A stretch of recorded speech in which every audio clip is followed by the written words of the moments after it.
right, welcome everyone to the third part of our Overcoming Digital Divides series. It's a 6-part workshop series presented as a partnership with the Ryerson Leadership Lab, the Brookfield Institute for Innovation and Entrepreneurship, the First Nations Technology Council, and Simon Fraser University's Public Square, and supported by our title sponsor, TELUS. I'm Sam Andre, the Director of Policy and Research at the Ryerson Leadership Lab, and we're thrilled that you're able to join us today.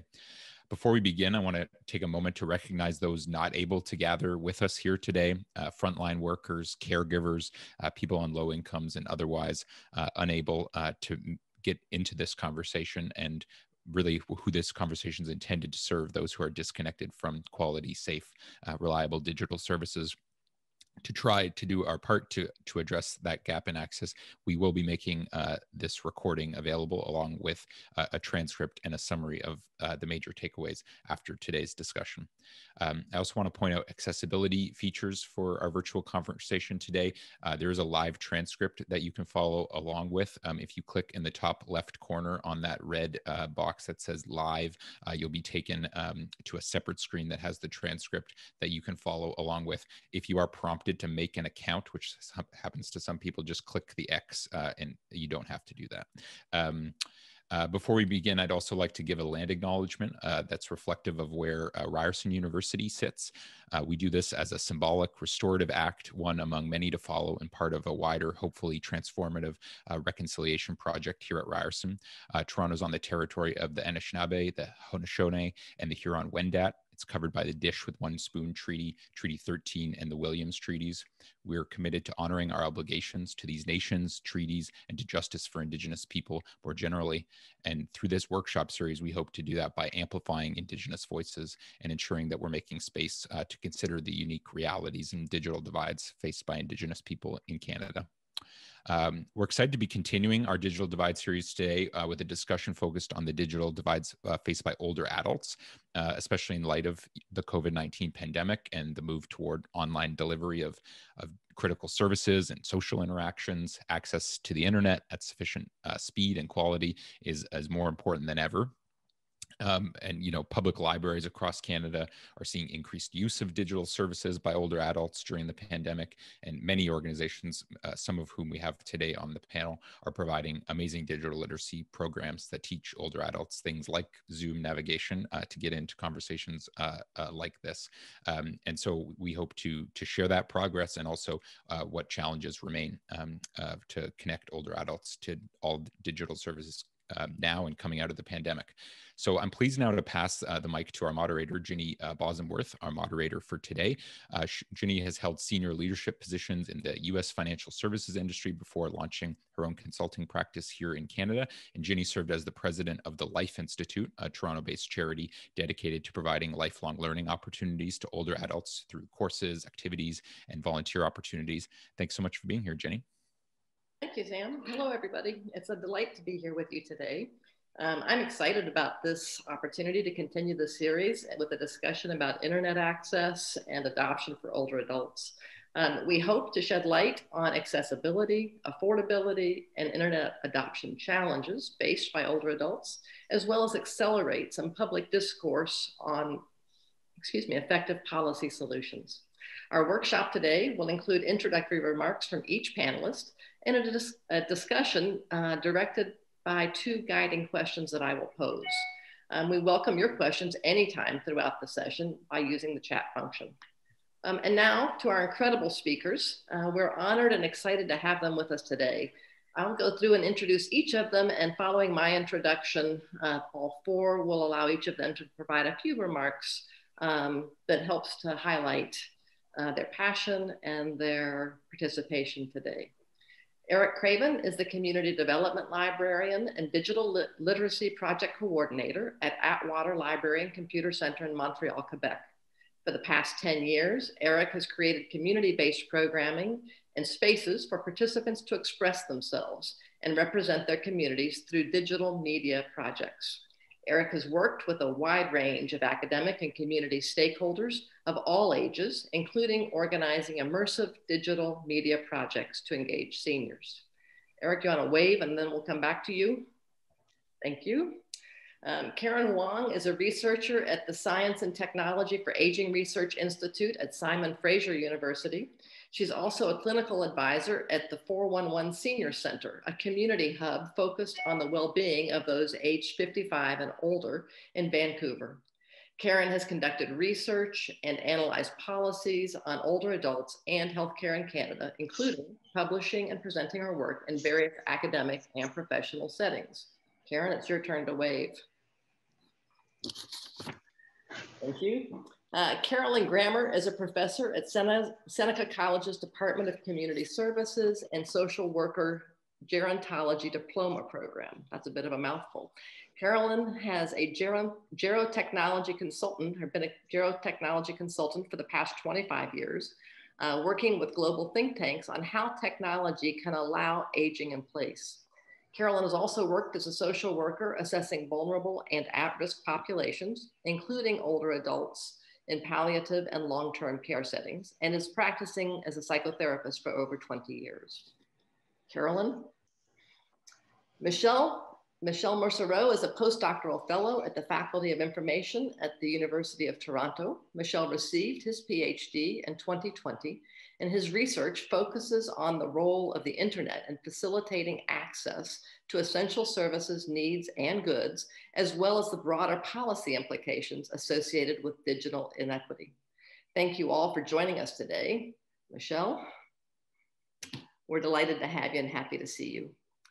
We're also hoping to collect the input of our participants today and our audience by using Jamboards, which you can access by the link in the chat. To add a comment, use the sticky note tab on the left-hand side of your screen, and one of our team members will be back on the back end helping to organize these responses as they come in. It's fairly easy to use. You'll find it accessible, and we hope you'll participate. As we get started, I wanted to provide some introductory context to our discussion today. As of 2017, 74% of those aged 65 and older have some home internet service, compared to 92% of those 50 to 64 and over 97% of those under 50. So 65 and older have 74% of that population has access, compared to 97% of those 50 and under. Lower adoption rates for older adults are also accompanied by lower speed. 48% of people over 60 are using a download speed that is slower than the CRTC's megabytes per second target. So 48%, that compares to 38% of the overall population. Older people in Canada are also more likely to lack a device to connect to the internet. People over 60, 20% of that population does not own a smartphone, compared to only 5% of those under 60. When we asked older people in Canada what they would say about the digital technologies, they have some interesting feedback for us. They tell us that the digital technologies do not help them communicate with others, and they're not necessarily helping them make more informed decisions or save time. A quarter of the Canadians who are searching are looking for digital literacy programs, cited online security as a primary topic of interest, followed by internet navigation skills and evaluating credible online sources as their needed priorities. I will open the floor for the panels to provide brief introductory remarks of their work and overall take on the digital divide for older adults. And Eric, why don't we start with you? Thank you. I'm very happy to be here. I guess the context from which I'm working is the Atwater Library is one of the oldest lending libraries in Canada. It started in 1828. It's also an independent library, so it's not part of the network of municipalities in the area. So in many ways, we function more like we are a not-for-profit charity. So while we are a library, we're also so a lot of my work comes through project funding and different types of, which is interesting. Sometimes I'm envious of institutions that have a kind of a more consistent funding structure, but it means that we always have to be really like in touch with our community and make really strong partnerships. So I work a lot in partnership with other community organizations. I work a lot with seniors, And in the last 10 years, it's really evolved to be something where the Digital Literacy Project engages seniors in projects that they themselves are interested in. And so it kind of asks it. So we ask the question, why would seniors want to be involved in this? And then answer that through participant-led projects. And that could be putting together a big a creative media project for an event at the library. It could be all kinds of things. And so we're working with that. And and so that's the way we kind of get folks involved in the Digital Literacy Project. And so we see all kinds of a wide range. And that's, I guess, one of the things from where I'm sitting is that older adults are just such a diverse population with all sorts of different types of situations. So I try to create a positive space where if you have a 10-year-old phone, or if you have the latest and greatest, we kind of are engaging in conversation and doing something that we were interested in doing. And then the digital skills follow, and people are surprised what they learn. That's great. Thank you, Eric. Karen? Yes. Yeah, so I have been doing a project with SFU and also 411 Senior Center here in BC. That project is about trying to understand the information and referral service in the province. So what we found very interestingly is that many of the information and resources and also support services have moved it online even before the COVID because of many different reasons. But of course, since the COVID, the speed of moving to online is even quicker. So we find that from many service providers and also volunteers who themselves also, many of them are seniors, that many seniors have challenges accessing to this information, resources, and also support services.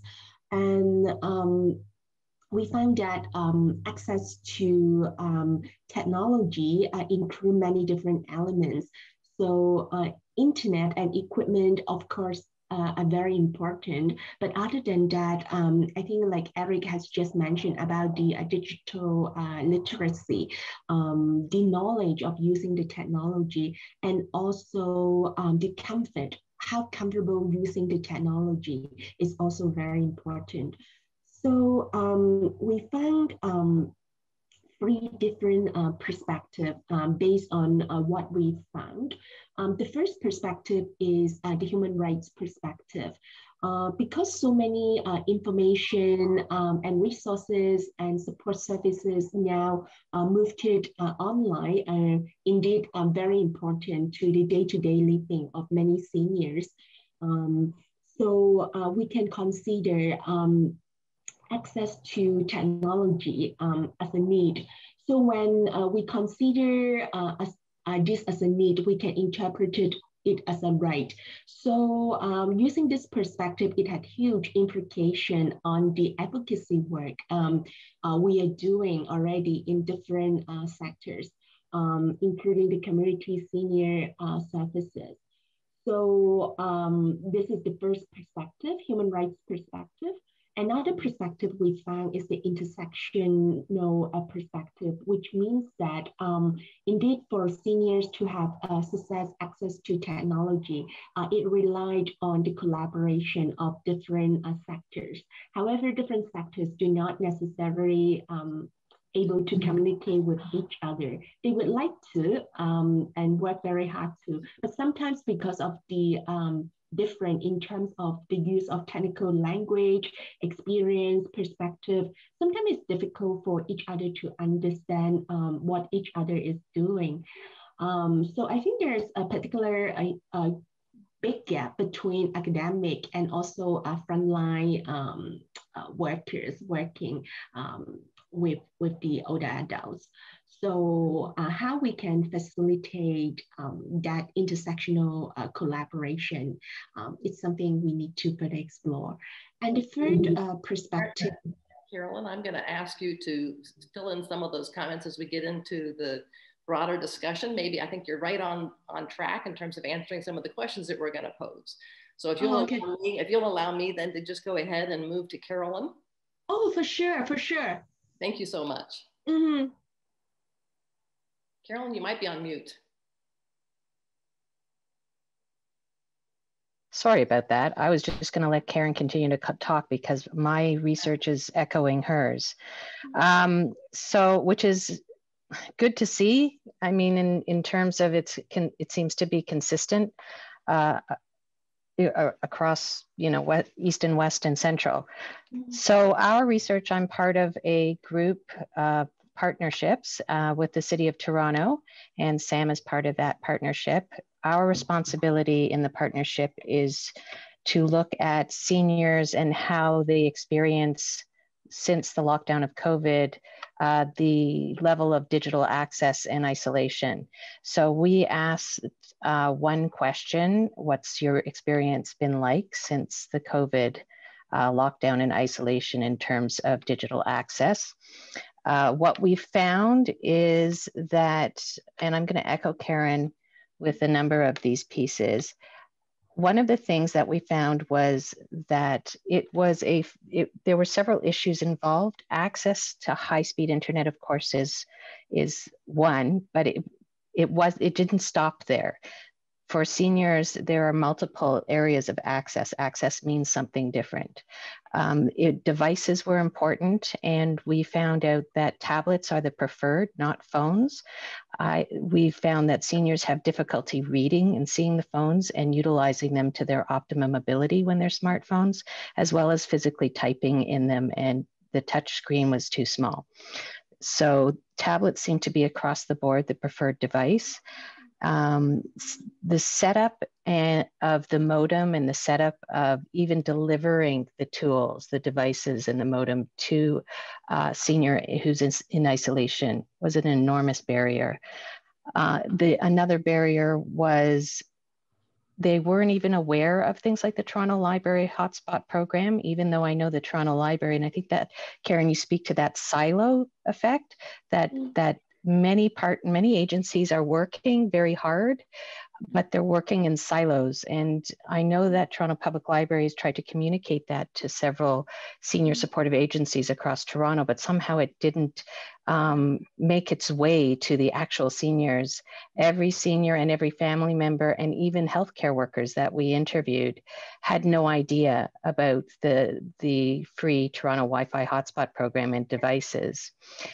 The next piece that we found difficult was seniors have a number of intersectionalities to deal with, and there's a language issue. One of the things that came up was we were able to deliver this research in several different languages. And what we were finding out is even if they can navigate the website, even if they have a device, the websites are in English and French, and they're not translated into the natural languages of these individuals. And when you're dealing with navigating healthcare issues or financial services, you really need to have a fluency in English or French in order to understand what's being literally said on the internet. So many of these websites don't have the language accessibility for our seniors. So again, that became another barrier. Another issue was assistance. Many of our seniors have functional disabilities, sensory disabilities, and cognitive impairments. So assistance just didn't mean over the phone trying to teach them how to once we got the high-speed internet, once we finally got the device and we're talking to them on the phone on how to turn on all this stuff, they didn't have the functional abilities because of various factors, arthritis, they had cognitive impairments and had difficulty, visual impairments, auditory impairments. And so what we were finding was that our frontline healthcare workers, particularly the personal support workers, often had to be there to operate the device, even in a long-term care setting and in a retirement home setting. So another barrier became that, especially in long-term care, where they are being isolated in their rooms when they're on lockdown, and is quite like solitary confinement. There's no better word for it. and they have no access to the outside, and the only way that they can communicate is through these tablets, and the only way they can do that is with a healthcare worker being there because families aren't allowed in. This became another problem for healthcare workers because they're overloaded with what they have to do already, but essential to these older adults who are feeling very lonely. We've gotten reports back from our frontline that what we're hearing is that they're feeling safer about COVID because of the vaccine, but they're still very lonely and quite depressed. We've had comments that I found quite telling, and with a sense of humor, they've said, I think I'm going to take up smoking. It's the only way I can get out. Yeah. So smokers were allowed out, but if you didn't smoke, you weren't allowed out of your room and you weren't allowed out of the building. Others who were saying, I'm so lonely, I want to die. And so that internet access, even though it's not human contact, is still virtual human contact and so essential. So really quickly, some of the themes echoed the human rights, but it also falls under the Canadian Charter of Rights and Freedoms. Yeah. Let's dial it right back down to Canada and the federal and provincial requirements here in terms of rights to access, because so many services everything's been put online. And Eric, you're correct. They love the libraries. They went to the seniors community centers, and the most popular programs were exercise and computer training. But with all the services shut down, they don't have that anymore. And Carolyn, you are moving right into the first question too, not only identifying some barriers, but beginning to address some of the solutions, which I think is important for us to hear. But before we jump into that in greater detail, let me go to Michel. Michel, why don't you give us a little bit of your interest in what brings you to the digital divide? Hello, everybody. Thank you for the time. So I'm going to acknowledge I came to this particular issue with older adults indirectly through my research. My research has always been focused on the digital divide, but my interest has been really trying to look at access to the internet from an infrastructural perspective. So really, my interest conducting research most recently at the Toronto Community Housing Corporation, where I engaged with a sizable cohort of older adults living independently at the TCHC, which is why I'm here. And prior to that, looking at internet as infrastructure at Toronto's Native Men's residence. But the point being that my approach to this topic, to this area of scholarship, is really to help resolve a lot of the blind spots that are in the literature around the digital divide. And when I say blind spots, what I mean is looking at having access to the internet in terms of its role in facilitating routine, normalized day-to-day activity as an essential piece of technology. I situate it as a piece of technology that is in fact de facto compulsory, meaning that absent this technology, it is exceedingly difficult for people to go about doing the most mundane and routine things that we all need to do just to survive. So I'm really interested in it from that infrastructural lens. And in that way, I tend to look at how individual and household activities as a whole are interconnected and supported through internet-based technology. So using that from that perspective is how I kind of attack the issue of the digital divide. So when I say I came at it indirectly, one of my participant cohorts at the Toronto Community Housing Corporation was older adults living independently. And the data I collected was really amazing and kind of challenges some of the data that's out there, the census data anyway, that is out there regarding older adult use of the internet, constructive use in their day-to-day routines and activities. And I think it really speaks to the importance of evidence-based qualitative research to help resolve these blind spots. Now, obviously, the older adult populations that I engaged with were active independently living internet users in their households. But all my data was collected pre-pandemic. And what's really interesting about it is the extent to which my participants were able to describe how they have organized and rearranged and made more efficient their own personal domestic routines in and around having household internet access. That was key for me, but also very importantly, how they came about these skills. 15 of my 16 participants from the TCHC facility that I engaged with, the older adult facility that I worked at, 15 of the 16 participants adopted internet services at home during their time as residents in that facility. So what they were able to provide me from an infrastructural perspective is really clear accounts of how their routines have changed over the course of their adopting those routines. So what I'm very interested in is looking at comparing those change states and looking at the differences in the amount of labor expended on certain activities, financial implications, things like that. And there were some very strong connections to the earlier research I had conducted at the Native Men's residence with regard to how literacy and digital skills were come by and were diffused within that community. The importance, as I've subsequently delved into gerontechnology research, thank you, Carolyn, for providing me with those resources. I've been diving into gerontechnology research, and the connections between the data that I was able to collect are very apparent.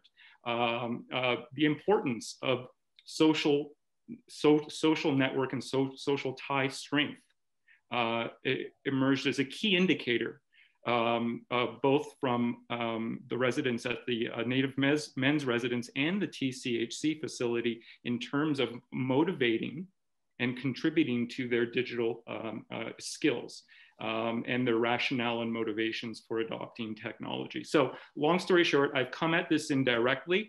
I believe I have some valuable contributions and some valuable insight on this particular issue.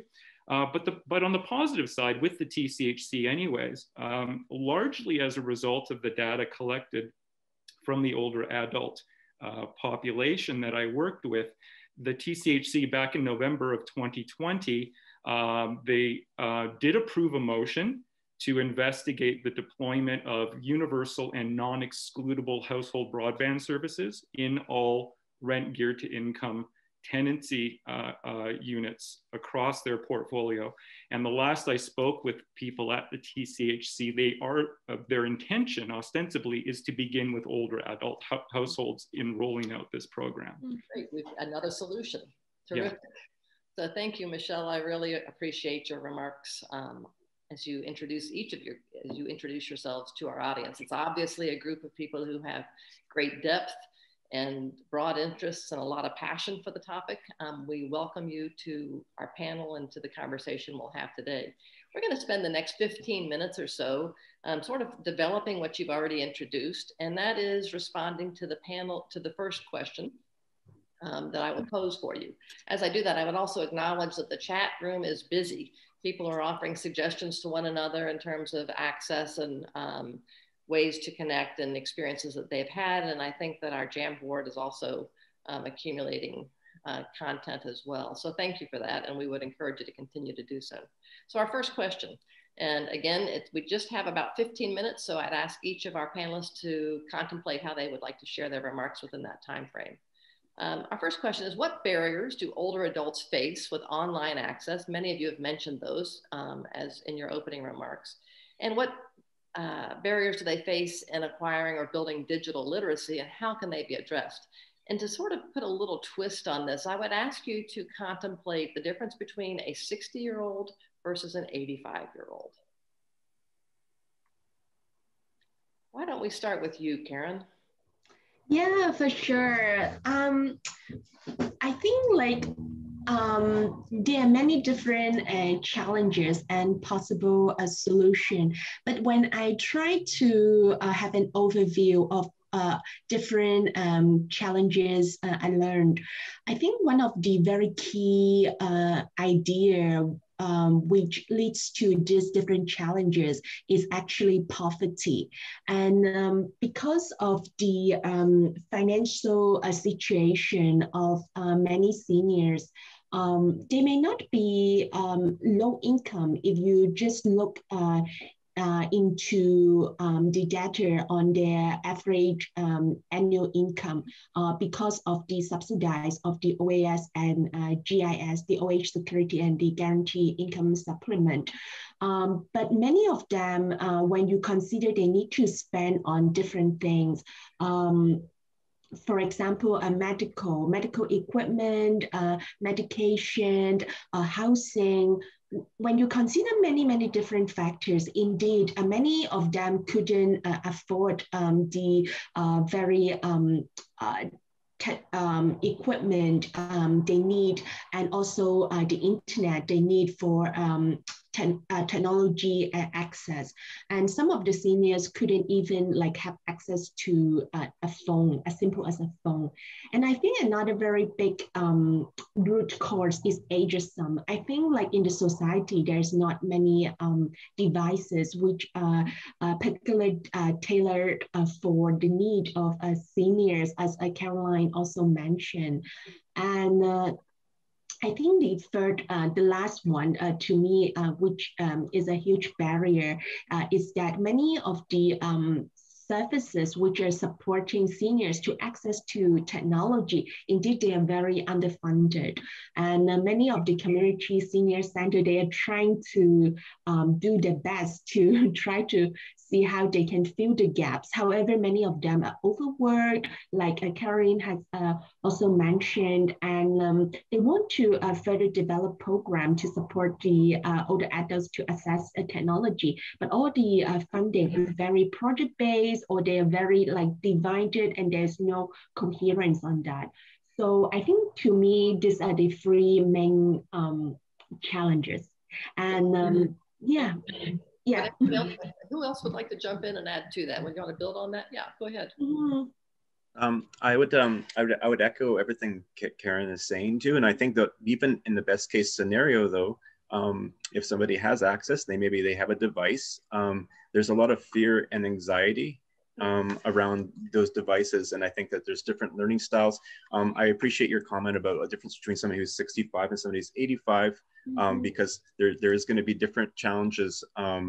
And I don't mean challenges in like teaching somebody how to do it, but just challenges in how you present this as something they can engage in. And I appreciate that you brought up the word ageism too, because I feel like the whole world of technology is kind of presented in a way that it's not for them in some ways, or if it is for them, it's only to access health services. It can't be anything about their identity or their interests or something else too. While health services are really important, I think when you're working with older adults, they don't want to feel like they're just a health issue coming there to have solutions presented to them digitally, and so I think that there's a lot of so I think that there's issues with how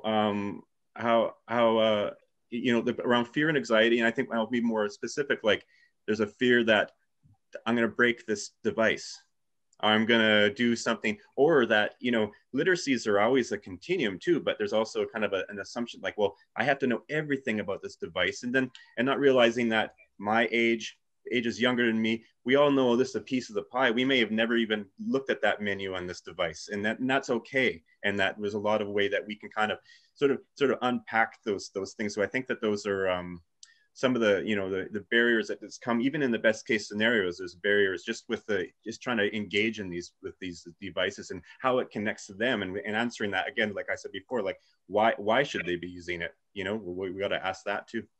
And I think to your comment, a nice back button on any device that just takes you to the prior screen, and then you can maybe start over again. Something as simple as that. But go ahead. Yeah, I think that Carolyn, you want to add to this? Yeah, I do. This is sort of partial solution in what our team has discovered. We've offered as compensation for any of our seniors who shared their stories. The compensation was 6 one-to-one training sessions. And included in those sessions was the language of technology. We made sure that that was one of the sessions, and safety on the internet was another one. 100% of our participants wanted the compensation. So they wanted the training. So the myth that older adults don't want to learn and aren't interested is absolutely a myth. And if you ever remember pre-COVID and you were ever in an Apple Genius store during the middle of the day, it was packed with older adults. So I don't know where that comes from, but in terms of younger and older adults, when they're in their 60s, they've already been introduced to that technology probably in their work, if they've been introduced to it at all. So right away, they're entering it at a different era of the computer. They've also been at the birthing of it. So they've actually probably got some of the better skills in terms of understanding where technology came from and where it's at now. The older adults are coming at it for the first time. And often they know what's available. They know there's this thing called Zoom. They know that there's this thing called Facebook. But having them navigate toward it, set it up. So we also set up an email address for them and explain all these different social media pieces. They're less likely to work with the banking at first and finances. We find older adults of this generation, much older, are very guarded about their financial their finances, and they don't want to disclose them. And many of the programs offering low income or low or discounted devices or free internet are requiring them to disclose this information, and they don't want to. So that's another barrier that we found. And it took us a long time to even, I know that there are opportunities out there for some free devices or discounts in internet, but whenever my team looked into them, and we went through an exhaustive search, none of them were targeted towards older adults, or else they'd exhausted the other age groups, and so they didn't have the reserves left for older adults. Whereas that's the ageism piece. I think older adults should have been the first. In Toronto, the TDSB and the Catholic Toronto District School Board are all looking after the school-aged kids. You know, why are we giving them from other sources when they're already being looked after? And even though they were the first that we were aware of, hey, technology is so important. Look at what's happening in long-term care. People are dying in the community and in long-term care, and they can't even connect with their loved ones. It wasn't their first priority. And that was very, very frustrating. So just finding the devices was a huge barrier to training. And then, of course, bringing the device to them was another barrier. Who's going to deliver the device? And that's why I have to thank the community agencies. Even though they're inundated with other work and redeployed and triaging, they were willing to take time out of their day just to deliver the device because of how important it was to get that training. I think one of the solutions I'd like to offer is I think that if the colleges and universities that have field placements in this area and the high schools that have CAP hours that they need to complete and the intergenerational programming, I think that would be one really solid base where partnered agencies that are supporting seniors in the community and in long-term care and retirement homes have specific job descriptions for these field placements and volunteer hours to train seniors, and then have training themselves on how to train seniors or older adults. And then you've got a huge base of trainers. I mean, there's nobody better than a younger person. It's a win-win on multiple fronts. Absolutely, and it's free. Yeah, exactly. It's just a win across the board. Great idea. Yeah. You know, Michelle, there's a question that's specifically out here for you. So I will ask it of you, and you can incorporate it or just answer it directly if you'd like. The question is, do older adults face any sort of heuristical roadblocks when it comes to participating in digital literacy sessions at libraries? That is an interesting question, and it speaks to one of my primary observations, or a lot of the data I collected regarding how these older adult households that I worked with came by their use of the internet. Very few of the households actually described taking up any formal training support, whether through the library or through the computer-assisted labs that were provided through the Loyola Arupe Center at the facility in question. They overwhelmingly described the support of their close social ties, neighbors, friends, and families, and things like that. Not just in helping them develop the internet, the skills that they do have and did exhibit. And I want to make one very important point when we're talking about digital skills and literacy itself. I think it's important to not overlook the fact that there are examples in these households of older adults demonstrating competent and literate use of the internet on their own terms to support their individual needs as they see fit. So I think it's important not to overlook that. I'm not suggesting anybody is overlooking that. But from my area of scholarship, there is a tendency to overlook how challenging it can be for this particular generation just to get these technologies into their lives to support mundane activities. So I guess getting back to that point, I can't speak directly to the TPL. I can tell you that my participants overwhelmingly describe observing how their friends, neighbors, and family members have incorporated or had incorporated internet technologies into their activities, and seeing on some level a benefit there to adopting the technology themselves. So I think that the support and the diffusion of skills through a local close social network is incredibly important and should not be overlooked if there's any way that can be supported.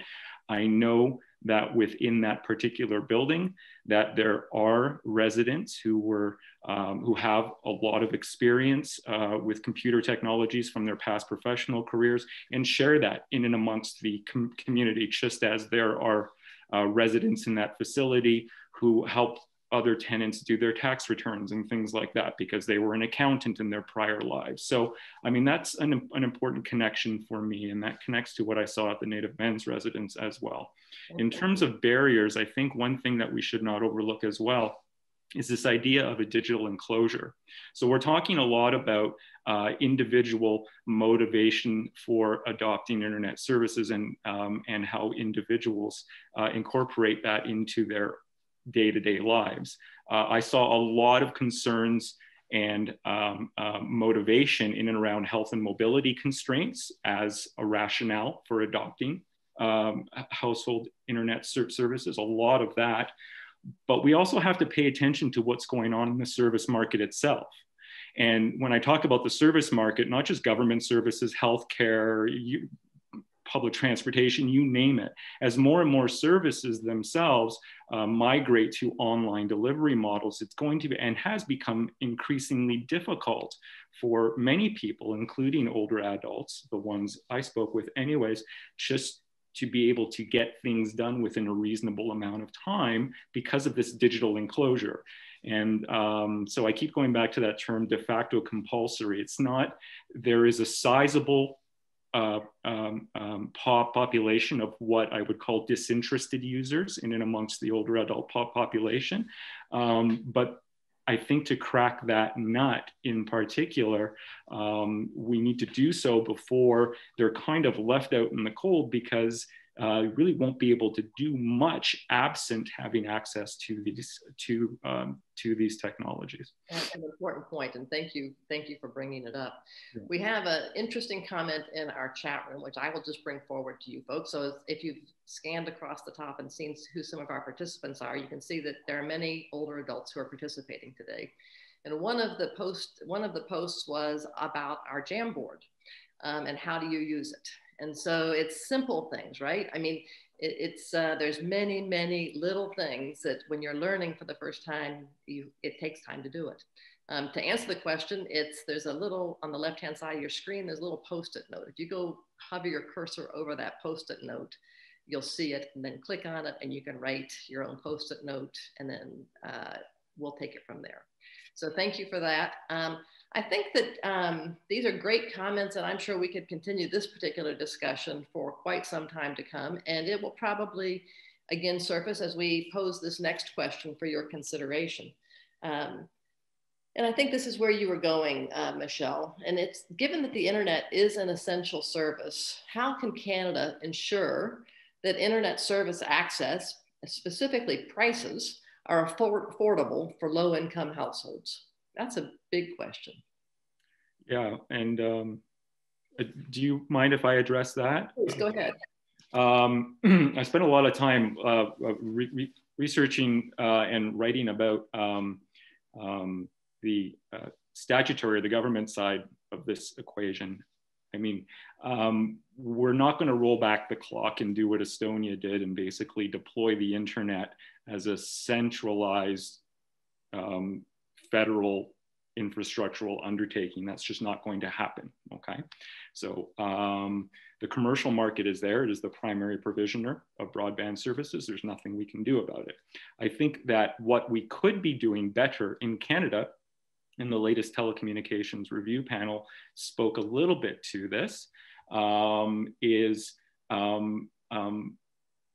the fact that regulation is overwhelmingly centralized at the federal level, I think is a problem, full stop. We need to diffuse or we need to download authority and responsibility, not just to provinces, but I would suggest to local municipalities should be primary stakeholders in this. We have lots of examples of in Canada of publicly subsidized and essential services that are not necessarily provisioned by the government, but that the government absolutely plays an intervening role in. Healthcare is a fantastic example of that. You've got a privateer-based system with the government acting as an intervener, okay? So there's lots of different opportunities and ways to go about that. I think if the province of Ontario and many provinces, for example, in their provincial social housing policies were just to include broadband service in and amongst the basic allowable utilities that should be provisioned, there's one step right there, okay? So there's lots of different solutions to try to address the barriers on the retail services side of things. That's my response to that. But I think federal oversight has been uniquely problematic in Canada, going back the past 10 or 15 years. Thank you. I appreciate those remarks. And one thing that the Leadership Lab at Ryerson does is position policy papers. So all of these comments are important for consideration as we continue to look to the future. So thank you for that. And others, how else would you like to contribute and respond to this question about how do we make this accessible? Looks like you're thinking, yeah, I was going to say, you've got your brain is, I can see your mind working, Karen. So tell us what you're thinking. Yeah, so I just want to add on what Michel just talked about internet access. So I want to acknowledge that indeed when we look at a grassroots level, there are many amazing advocacy work. Probably because I come from a background of social work, I'm a social worker. So I have the opportunity to work with many people in the front line. And I just want to acknowledge that in the grassroots level, there are many seniors organizations with many passionate seniors. They are trying to bring up the issue about the cost of the internet and the speed of the internet to the government and also to the wider society. One very good example is 411 Senior Center, which I have the privilege to work with. So they try to advocate the challenge seniors are facing. And many of the advocates themselves are seniors facing day-to-day challenge on access to technology. And I think there are lots of positive feedback in the society. And one of the very direct impact is that I believe many of you know that not recently, already a while, is that TELUS has the $10 internet plan. And it is for those more disadvantaged group. And it's a collaboration advocacy work by 411 Senior Center and many other grassroots organizations. Some of them are not necessarily community senior services, but organization working with other vulnerable population, for example, people with disability. So I just want to acknowledge that there are lots of great work currently in the community. And I also just want to make a note, I couldn't recall. Oh, it's Caroline. Caroline, I really like your idea about intergeneration collaboration and the idea of placement. And I think one thing which is very important, because I believe many of those placements are offered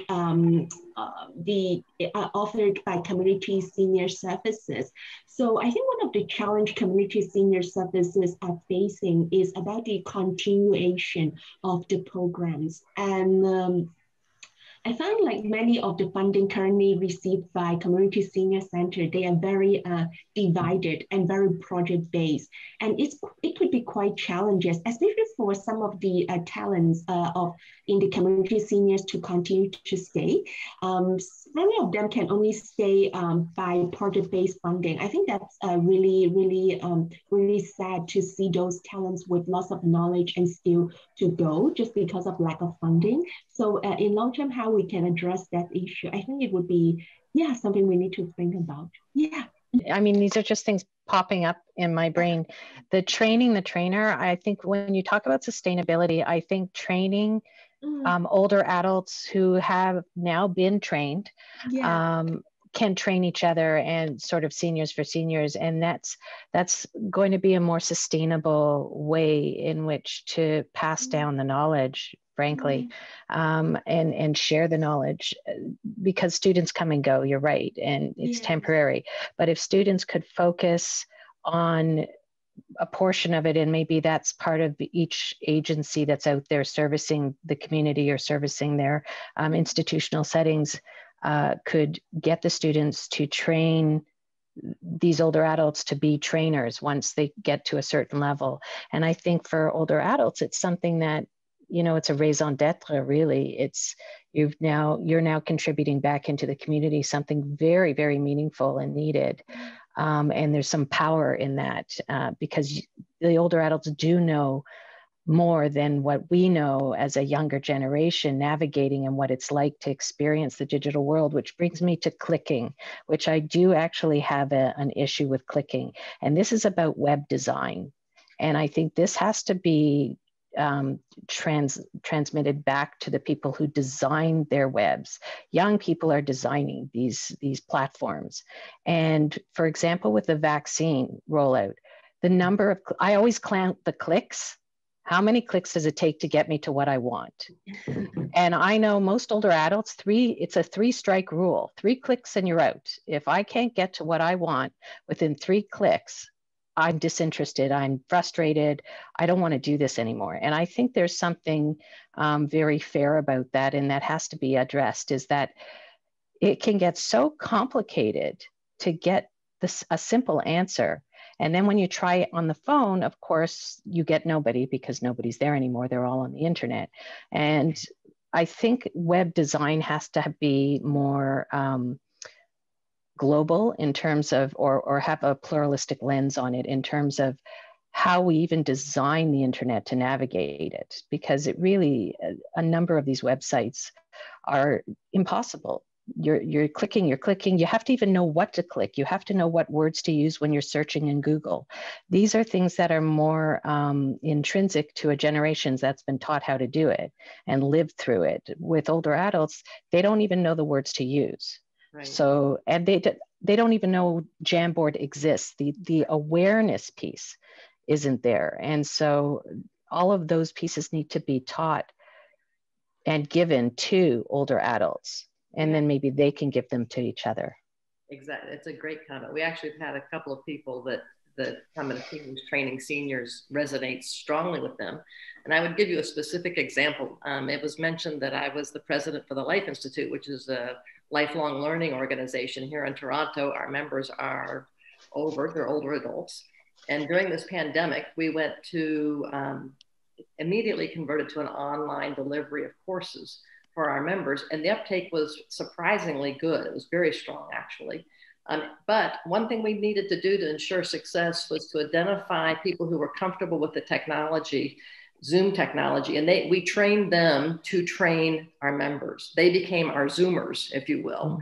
And that was accessible and sharing of information and ideas. So I think it's very important to do that, which leads to another question coming from the chat room. And that question is, how do we encourage older adults to participate in some of these recreational programs that are shifting to the online platform so that they continue to have access and connectivity to a world which is increasingly one step removed?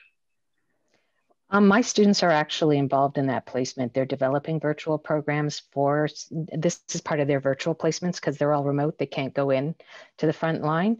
And they're very popular. They're doing chair yoga. They're doing arts and crafts. They're making virtual word searches and crosswords. They're doing small group cooking. And so these older adults know how to use Zoom or Mercury or all these and have the devices and have the high speed. I think faith-based organizations should dial into this because I'm aware that a number of faith-based organizations are very successful in engaging their members onto the virtual platform to run their programs. That's another area of access. I think the libraries are one of the most, the greatest sort of ubiquitous use because they overlap all neighborhoods or almost all neighborhoods. And so they would know their older adults who all pretty much go to the library. I think that, and again, not working in silos, but actually working together in order to engage these older adults. But we can't engage them if they don't even have the devices or the access. Great point. Eric, I can tell you're thinking. Oh yeah, I wanted to just to echo, like many of my programs in the last 10 years, I've actually built that in where we learn something and then they teach it to somebody else, or we work that way, or create or kind of build into it exchanges too, where if you have a group of seniors working on a project, say we were doing an oral history project a few years ago, and then build into it chances for people to share, like if there's lack of access to devices and stuff, one person in the room might have an extra phone that they got and they don't even know why they got it from TELUS or something, and then they say, well, I could lend this, or this is how I did it, and then it creates a kind of a context. So because on one thing, and maybe this will be controversial to say, but some of the seniors I work, they don't want to play the role of the senior in an intergenerational dialogue. They don't want to be that, like and literally, I have a senior in one of my groups who's doing a video kind of during this time of COVID, because I had a digital literacy program this year funded by New Horizons for seniors for digital storytelling. And we were going to come to the library and people were going to do, and I work really participant-led. Storytelling could mean any kind of digital thing. It could be photography, it could be a podcast, it could be anything. But we had to do it all on Zoom. And that was tricky. So we were all, and people were having but in some ways there was a blessing to that, in that it was a lot more time for me, but everybody had to do whatever they needed to do with whatever they had at home, and they had to do it. So in years previously, they would have learned how to do it with whatever I had at the library, and now they had to do it with these things. So I think that's an interesting little piece there. But I think that the piece about how we get people interested is just definitely like those kind of conversations about what is, and I feel like the digital media piece and digital literacy can be really an excuse to get out and talk to people, even if it's just remotely, and get out and kind of make those kind of connections.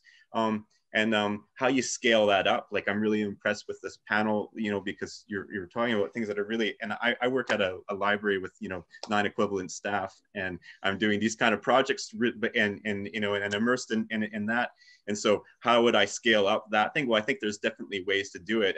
And every frustration that we're talking about, the piece about internet access. I mean, I researched everything, and I found that TELUS thing, but it's a mobile thing, right? It's not Wi-Fi, and it's not this. And so we're you know, I'm literally just collecting old things and giving them to people. Oh, bye. So are we. Yeah. You know, that's how do you scale that up? I mean, if you know, like, so it's there's some of the, but I think just you know, engaging with the interest of your whatever group that you're working with, and letting them really kind of drive it and then offer it, you know, will really helps those things. We have just a few more minutes, and a question that's popping up on this chat on occasion has to do with security. So frequently older adults are targets, right? And when we lack confidence with the technology to begin with, we're uncertain about what works, what doesn't, and perhaps that inhibits our participation. Would any of you like to comment a little bit on that? Well, we're running that in our program. It's one of the mandated parts of our participant compensatory package. The first thing they learn is the jargon. The next thing we do is develop an email, and concurrently, we teach them safety and security. And we actually have quizzes for them. And when we give them 6 sessions, so every session we quiz them. We have a design where we fake email them. And if they click on it, we have a little, oh, this was phishing, just so that they would know and they're aware that this is happening. So we recognize that security and safety is paramount. And we're trying to encourage people to realize that as long as they're aware and they're used to what is unsafe, and things like don't forward these jokes or whatever it is, there's viruses on them, always know who the sender is. And if you know who the sender is, but you don't trust, this is a strange thing to ask, email the sender directly. So there's lots of pieces we put into the safety session. I do want to go back to the engagement piece really quickly with Michel, because he touched on something I think is quite profound. Older adults are willing to take up learning the internet and engaging in these devices if it's relevant to them. So we have to find what's relevant to them. They're target-based. They're a target-based learning group. So for example, if their grandchildren are relevant to them and Facebook and learning how to text is relevant to them, they're going to learn how to do it, as long as their grandchildren are Facebooking and texting them back, which the stats show that more older adults, more grandparents are allowed into their Facebook and their social platforms than parents. So that speaks volumes as well. I think the engagement piece, I know with my mom, it was coupons. So she got the flip out. She wasn't even willing to turn on a computer, but she learned independently how to use a tablet and a phone, because she had this flip app and she could bring it right to the store and show them and price compare. And it mattered to her. It was target-based learning. So I think that's, Michel, you had a huge point there in your research, uncovering that it is a target-based type of learning. Absolutely. And I'm glad you brought up the Flip app, because that came up across my, not just the older adult cohort, but across all my TCHC participants. And that's, it's a not insignificant example of what I was talking about with regard to that digital enclosure, because I think most of us can remember the days of getting the bulk coupons in the mailbox and things like that, which have largely gone away. And this idea of that coupon flip book, which is so important to people. And I've had a number of participants who described very similarly to what Caroline just mentioned. I miss the coupons. I need the coupons. And this is why I have this on my tablet right now. Yeah. Yes. But thank you for bringing that up. But the idea of individuated, the term I use is individuated needs, and that's really what my approach to this problem kind of looks at. Is I mean, there's commonalities in use across the board. They're from one household to the next. There's no question about that. But the unique ways in which individual households and individuals within those households adopt the technologies into their routines really ultimately mirrors what they value and what they perceive as the affordance, what they're going to get out of it. There were some of my participants who had little to no contact with close or immediate family members, sons, daughters, or otherwise. Not a significant proportion, but a proportion nonetheless. And in those cases, mobility issues, getting around, booking Wheel-Trans, you know, trying to call in for Wheel-Trans, which is almost next to impossible, as I've been told these days, versus booking it online. Simple things like that, the take it for granted stuff that's just part of our mundane activities. Well, I needed to do this and I couldn't do it anymore. So my neighbor showed me how to do it, you know, and I'm not trying to oversimplify it. It's not an oversimplification, but it is, I think, highlights a very important touch point in terms of how we need to be looking at this issue and giving the resources to the community itself, trying to seed it throughout the community rather than, say, from the literacy point of view,